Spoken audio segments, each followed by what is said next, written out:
KonoSuba, An Explosion on This Wonderful World, is a prequel series talking about Megumin's time in Crimson Demon Academy, how she meets Yunyun, how she meets the cat familiar that I totally forgot was actually part of the series in the first place, her first time learning Explosion, why she's so obsessed with Explosion, and just like generally what she was up to before meeting the main cast and forming the adventuring party that we know and love in the later KonoSuba seasons.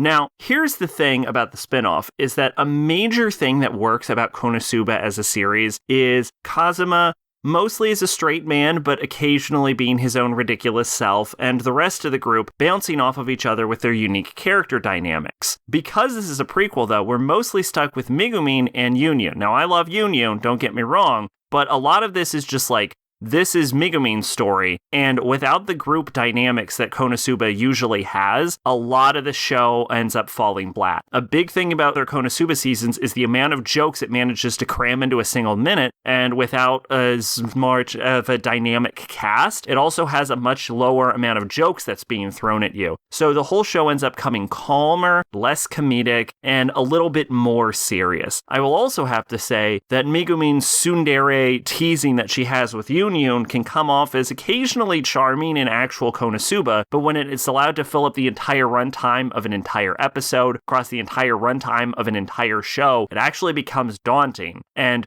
the thing about the KonoSuba cast, they're essentially all a bunch of dickheads. But when you're forced to chill out with one dickhead who is taking the lion's share of the screen time, you end up not having as favorable of opinion on that dickhead. Like, I think I actually like Megumin less as a character, having seen an entire prequel dedicated to her, just like I would probably like any of the KonoSuba cast less if I have an entire prequel dedicated to them. Because they work great as a team, I just don't think they hold off very well individually. If anyone should have gotten a prequel from this, I actually think Yunyun would have been a better prequel character, just because even while watching this, I found myself more interested in Yunyun and her struggles to try and find friends and her position in the Crimson Demon Village. Because although it kind of shows in this that Megumin's obsession with explosion magic is seen as an outlier even in Crimson Demon Village, Yunyun is like the only Crimson Demon, as revealed in the movie, that doesn't use like advanced magics. She just mostly uses like intermediate beginner level spells, which is why she's the most functionally competent of all of the Crimson Demons. And seeing her as an outcast on like Megumin actually I think would have made a more interesting story. So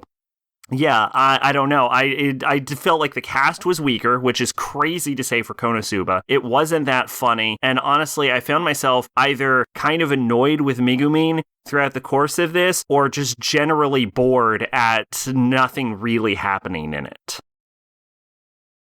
Twitch and Discord in the description. I've been Sacrobolic. You're Envoy of Hope. Bye-bye.